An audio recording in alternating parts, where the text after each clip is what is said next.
Welcome to the Daily Bolster. Each day we welcome transformational executives to share their real-world experiences and practical advice about scaling yourself, your team, and your business. Welcome to the Daily Bolster. I'm Matt Blumberg, co-founder and CEO of Bolster, and I'm here today with my friend Alan Masarek. Alan and I have been in a CEO forum together for 15 years, 18 years? Oh, every bit. A long time. A long time. And Alan is currently CEO of Avaya, which is an enterprise communications and customer experience company, reasonably fresh off of a 6-year run as CEO of Vonage in the telco space. And before that, had done a couple raw startups, one called Ad Outlet and then one called Quick Office, which got acquired by Google. So Alan, it's great to have you here and would love to hear a little bit more about your story. Well, thanks, Matt. I appreciate it. It's great to be together. It's great to be together.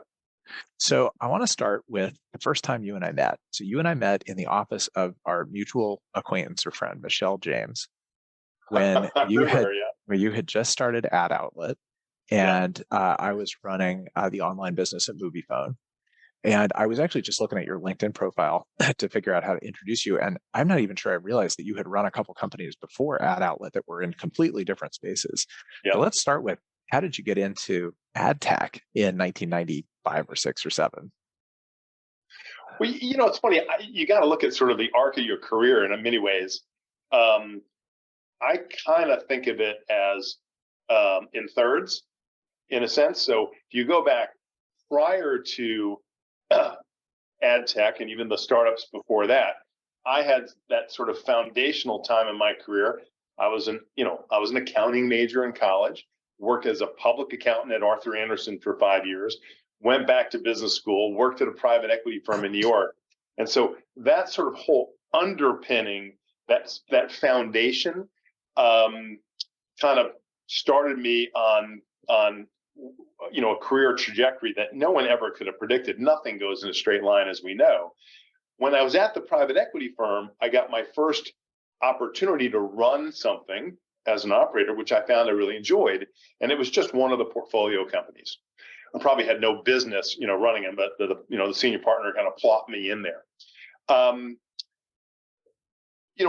As I was sort of, working now in operating roles, as in president level roles, then I had sort of, my own, I look back in that experience and how the heck did I get into startups? Well, I got fired.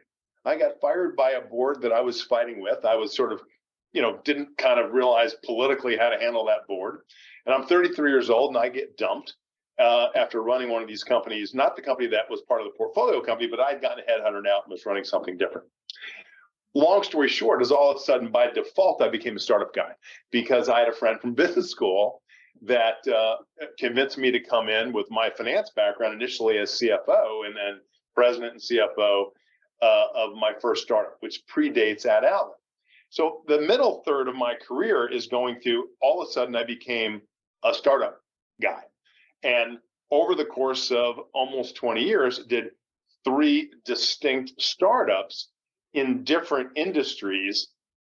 And what's interesting about it is, one, there are different industries. So the first one was in healthcare and technology. Second one, as you said, was in ad tech. And the third one was mobile applications.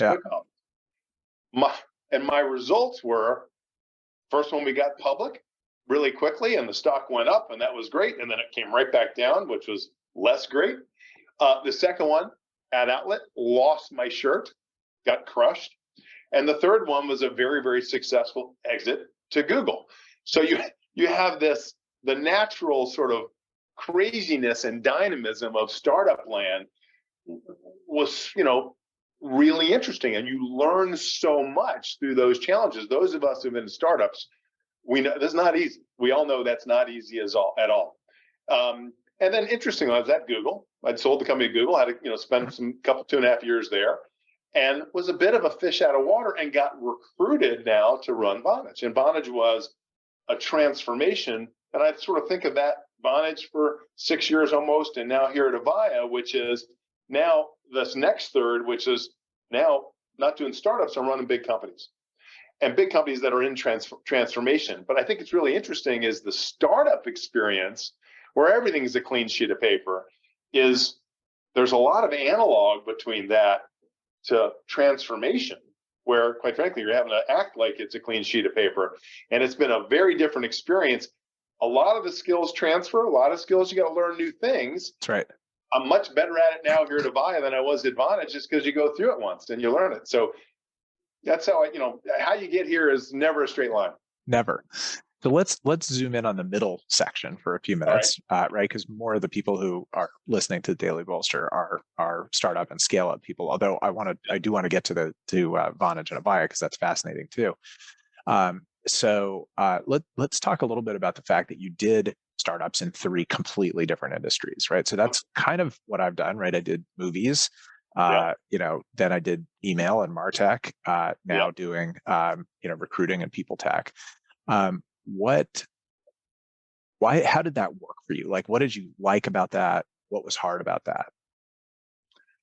Well, I think I tell people ask me about this often, and I go, I wouldn't recommend it, honestly. Because I think that while so much of business translates, good leadership, understanding the importance of culture and talent, clarity on strategy, executional focus applies everywhere. There is challenges, in my view, now in hindsight, of not having the domain expertise that lets you be able to sort of trust your gut kind of right out of the gate, because you don't know the industry. The subtleties and the relationships in the industries are very different and super important to have those relationships. So it makes it interesting and challenging, but there is sort of it creates a friction point because it's harder to scale as quickly. My experience now, Vonage, we moved into the same enterprise communication categories that Avaya sits in today. So I knew the industry very well. I am moving at warp speed here compared to Vonage because I didn't know enterprise communications. So there is just a practical advantage of knowing your space. Yeah, that's for sure. And look, I remember at Quick Office, you guys did a pretty significant pivot from where the company started. It had a different name. It was like those memory cards, right? Into mobile digital media. MDM, right? So presumably that was part of the learning curve, although mobile was in such a rapid, in dynamic mode the years that you were there. When did you start that company? 2002. 2002. So starting a mobile we sold company. It to Google in 12. Right. So starting a mobile company in 2002, right? You're 5 years before the iPhone, 6 years before the iPhone. 5 years before the iPhone. Yeah. So you were on the Palm computing platform. That's exactly right. It probably didn't matter as much in that one if you knew the space or not, because the space didn't exist. Like the space was so nascent. It's so funny. I can remember those who are going to listen to this podcast are clearly going through, I'm sure, rounds of financing, with the various VC community. And my goodness, Matt, you and I have done our sort of runs up and down Sand Hill Road a bunch of times in our backgrounds. And I can remember sitting there with a very, very, smart, sophisticated VC on Sand Hill Road in the early days, and the guy looking at me saying, "No one's going to do productivity on a small screen device." I mean, so it's just the world changes, and that's the challenge of startups. That those who have done it know we are rarely too late. Typically, we're too early. That's right. And then we run out of money because the market takes too darn long to evolve and to develop. So, do you feel with Quick Office like you got there at the right time, or you were at least in the right place at the right time as mobile started to explode? Yes, but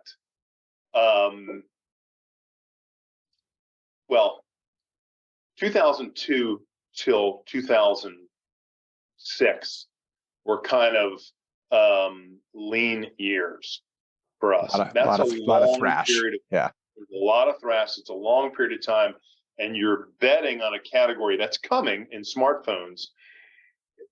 Often in startups, in my experience, is, you got to do the right things, but you also have a little bit of luck. So while, we had started with the Palm PDA and then moved into BlackBerry because BlackBerry was doing so well at the time. Nokia was our biggest customer, and we were, in sort of all those, back then the operating system was called Symbian. But when the iPhone came out, July of 2007, things started to improve for us. But we have to remember, it didn't happen automatically because the App Store for iPhone didn't come out until July of 2008. The very first Android device was not until December of 2008. So you have this period, it's lean years, and you're just trying to figure out which ways, how do I create some escape velocity? Then you get some luck involved, which is the iPad came in April of 10. And all of a sudden, the notion of doing mobile productivity just went on turbo boost. And we rode that wave very successfully. So you got to be there in order to have an opportunity to ride the wave. But, my goodness, in hindsight, if we'd started the company in 2004, I'd have saved 2 years, maybe. Right. Because we weren't making a great deal of progress in the first couple of years, and the business model was completely different. And we changed the name of the company, et cetera. Yeah. I mean, I always say the role of luck and timing in startups is, you can't pay for it. But it's just so critical. I mean, you look at, MySpace was there way before Facebook. Friendster was there way before Facebook. Plaxo was there before LinkedIn. You can just run down the list. Palm Pilots, right? Palm Pilots were going to change the world until no one ever heard of them. Yeah, exactly. And it's stunning to think back that it wasn't that long ago. It was not that long ago. That's right. It's 20 years ago. It's crazy what's happened in 20 years. That's right. Talk about Google a little bit. What was it like to be acquired by Google? You said you sort of felt like a fish out of water. I mean, I've heard from a lot of CEOs that have gotten acquired by Google that, they sort of show up on day one. Google, locks them in for a few years and then takes away their whole team. What was that period like for you? Well, I mean, you lived through that with me. I think I remember you guys on the CEO group that we were in at one point were telling me, just shut up and vest in peace. That was my good friend, Matt, and others in our group told me.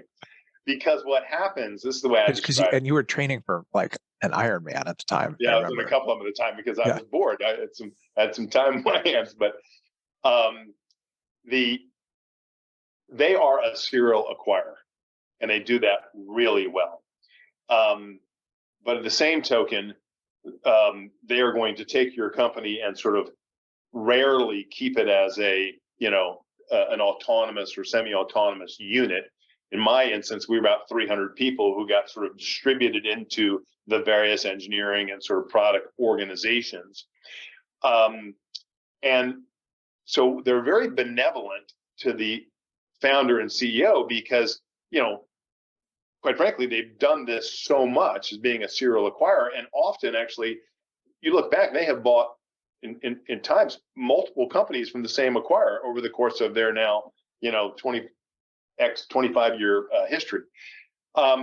So if you're my age and a true general manager, you do kind of feel, at least my experience, you kind of been dropped into a completely foreign landscape.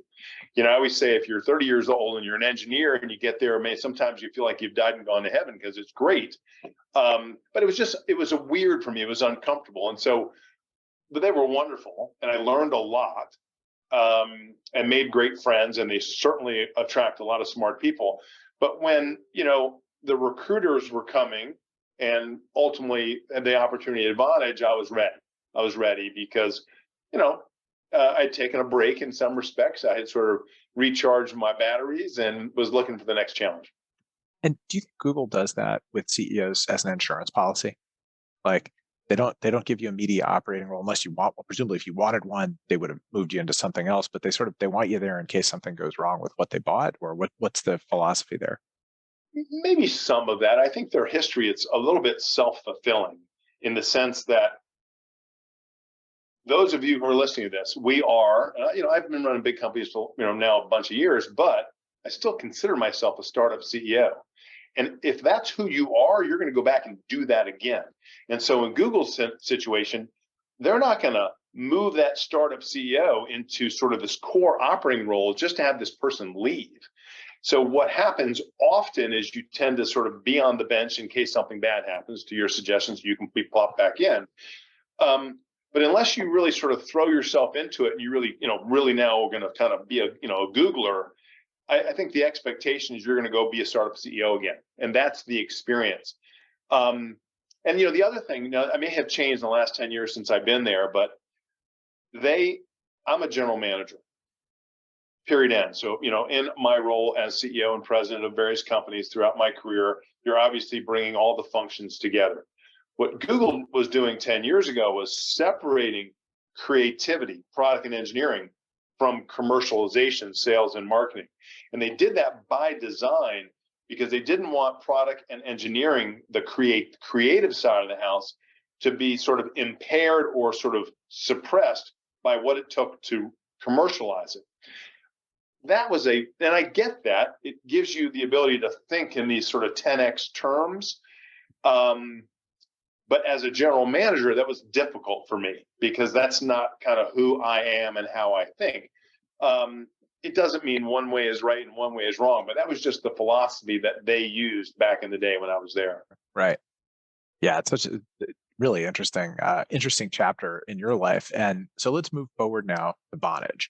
Okay. So Vonage, for people who don't remember, started off as like the original IP phone, right? You got a box. We actually might still be a Vonage customer. I don't even remember. You got a box. You moved your phone number to the box. You could take the box with you. So you could take it on vacations. You could take it to a second home. You could take it when you move. And so consumer IP telephony. So you get there. The company's public. The consumer IP telephony business is in terminal decline. And they had started, if I remember correctly, a little bit of business transformation to, sort of B2B virtual telco, virtual PBXs. And they basically said to you, all right, public company, you got to execute a massive business transformation from B2C, where you're kind of milking the cash cow, to B2B, where you're trying to disrupt new space, and you got to do it in the public eye. Yeah. That was the thing that fascinated me about that journey, because that's sort of the classic case where you expect the buyout guys to come in, take the company private, let you fix it up, and then get it back public again. But you had to do it in the public eye, first time public CEO and self-described startup guy. So talk a little bit about that journey. So first of all, I think there's a lot of parallel to how we as startup folks are managing boards often that are investor-led, VC-led, which have, sometimes a different view. So let's just go back to the situation. Everything looks clean and pretty in hindsight. The chairman who hired me was the founder of Vonage. He was not ready to give up on the consumer business. And the consumer business, the residential telephony business, was 90% of the revenue. So, and the B2B side had happened through an acquisition that predated me by about a year. So we were about $850 million in total revenue. 775 was the legacy residential business, and about 75 million was the business segment, the B2B side. So first, it was, how do we fix the 775?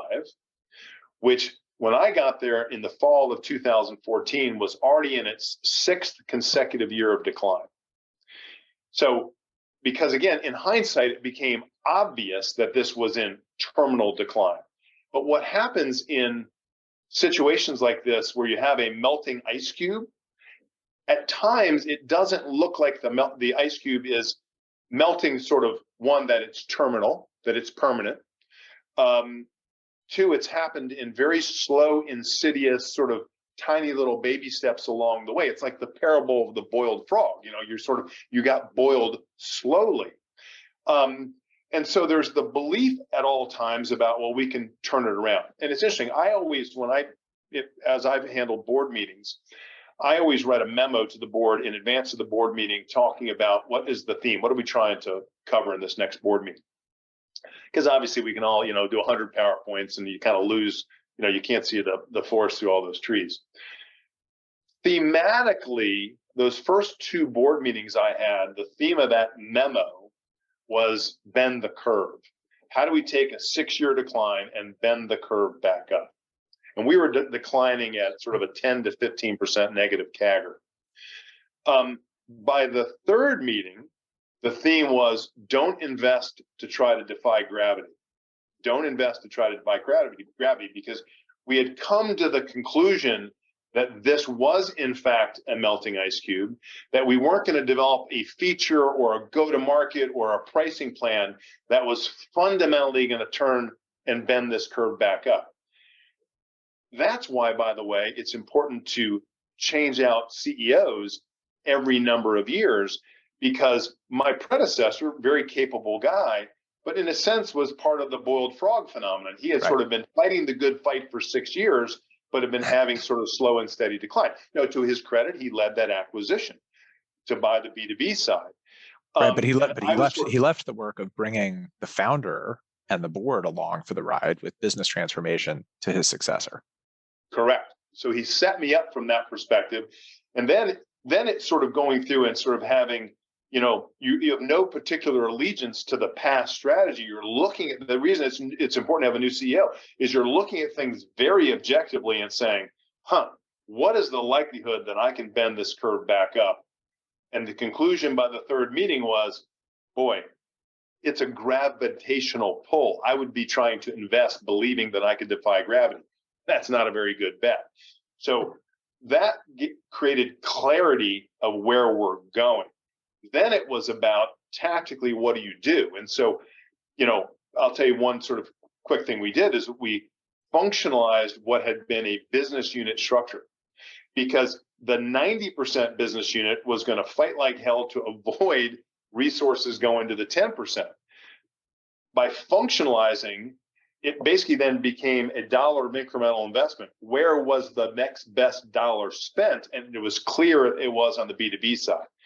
It's interesting, once the lines crossed, and it took about 3 years before business through organic and inorganic growth was larger than consumer, then we went back and re-divisionalized or business united it, because then you wanted to then treat it, the old residential, as a pure cash cow.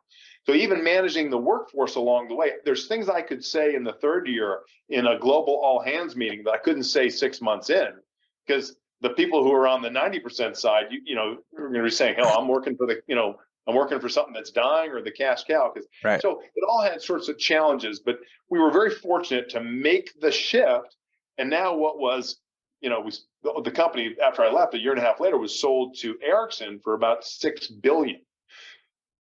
When I got there, the market cap was about $725 million. Now, again, under my watch, we only got up to about $4.5 billion. But we, again, took something that was kind of dead and dying and completely repositioned it and ultimately got a great exit. But and at your point, doing it in the light of day as a public company is hard. And when you think about that transformation, which, incredibly successful transformation, I love how you just talked about the shift in organizational design and how that supported, sort of driven by and supported the strategy at a couple different points. Was there, are there another one or two kind of big execution steps you could point to that helped support that transformation? So you got the strategy right. It took a bunch of years to execute. You did a bunch of M&A, reorg. Anything else in there that's sort of maybe valuable to reflect on? I think once we became very clear of where we're going, and again, it'll sound almost trite, but it's like being super simple and clear, being unambiguous of where we're going. Because I think running companies, my own experience, it really distills down to will and skill. Will and skill. You find folks who are they don't have the will to change. They're going to be the obstructionist to the change. And if you don't have the will, then you got to leave. Then there's a function of skill, and you may have an opportunity to coach up certain people, and often you can't. And then you still have to make changes. But my own experience is be super clear and unambiguous of where we're going. The bus is going this way. You're on the bus or off the bus. That's the will issue. Then it's a function of skill, which again is a longer process. That helped because I think it all comes down to the humans. Quite frankly, we're all human. I mean, change is so inherently unsettling that we like to sit back and say, everybody's going to sort of can appreciate nuance. I think from our jobs running companies, you clearly manage through nuance at times, but you have to set objectives in a very unnuanced way, because I think it helps people it helps people's comfort with change. Because if you lay it out in a nuanced way, I don't think they'll get it. Yeah, I think clarity of purpose is super helpful for the organization. It's essential for the organization. Yeah. So let's talk now about your transition to Avaya. And the question I want to ask you there is, I know you left Vonage, you took some downtime, you rode a bike across America, which we'll talk about in another podcast. And I know you were thinking about doing some totally different things, like some nonprofit things, some things around civic engagement, et cetera. What made you go back into the fire? So, other than my wife Patty referring to it as a character flaw, the reality is, I think there's the old expression: "Those who can do." I'm wired this way. I fundamentally enjoy it. In the 2 years that I was retired, I look back with enormous gratitude over that period of time. There was a sense of renewal and personal restoration. Got to do my bike ride, a whole bunch of other stuff, philanthropically and otherwise. But I enjoy this type of craziness, and so the joke though is be careful what you ask for, because Avaya is a very large business, very, very global. So in the enterprise communication space, it's the granddaddy. Its lineage goes back to AT&T and Lucent. And we were a pretty darn broken company, both in terms of seriously over-levered and bloated in terms of cost. So it needed a big financial restructuring, which we did through a Chapter 11 that we went in and out very quickly. And then a fundamental business repositioning, which is sort of your classic realigning product and go-to-market strategy, aligning the organization in support of that strategy, and revitalizing culture. Because similar to the Vonage situation, we had been in decline for a number of years. And what happens is when companies and people aren't winning, it's very dispiriting to the organization. And so how do you take an organization that is dispirited and clean it up? And so the restructuring is two big pieces. We're blessed in the fact that the financial restructuring is done. So through a Chapter 11 had a beginning and an end. We emerged 2 months ago, and it's like we now have a go on offense capital structure. We're really, really well capitalized. Along the way, we had to make some very painful decisions about cutting costs, like a $500 million cost program to right size to the current revenue. Now, even in the midst of that, and that involved exiting a lot of people, you have an organization that has a much greater spring in its step today, because I think it believes in the strategy, sees where people see where their role is in the strategy. The product strategy is clear and unambiguous, as is the go-to-market. We've aligned the organization underneath it and spending a lot of time trying to revitalize the culture. The financial restructuring has a beginning and an end. The business restructuring is ongoing. So we have a great deal of execution work to do. But like I always say, like for those of startup folks, we always have execution risk. We have to come to work every morning. We all have execution risk. In the startup land, we all know we have risks that are, that things sometimes we can't control, where financing risk, the market could shut on us from a VC point of view. We have market development risk. Go back to my smartphone experiences before. When does the market actually get large enough to support what I'm trying to do? And we can see it, but it takes, let's say, years longer, and you run out of capital. So those are risks that are extraneous to what you can control as the operator. What we've gotten to now is we have execution risk, but every company has execution risk. And I always sit back and say, I'll take execution risk every day of the week. Any and day. That's what we're doing here. Yeah. Yeah, so interesting. Well, it's going to be great to have a front row or at least second row seat to see how that unfolds over the next few years for you. I appreciate it. Let me close with this. What is one piece of advice that you would give your younger self in your first CEO job or your second CEO job, knowing what you know now, at this point in your career?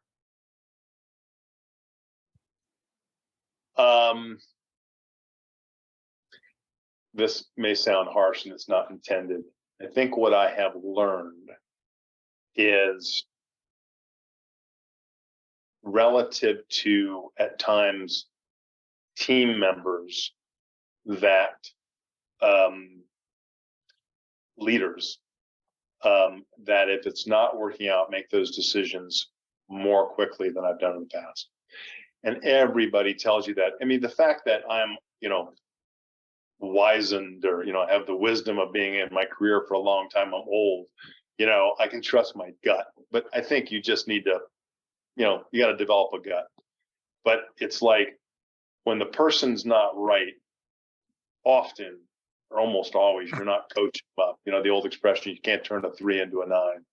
And so make those decisions and move forward.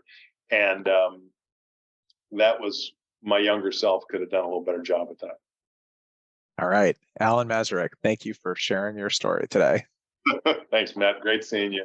Thanks all.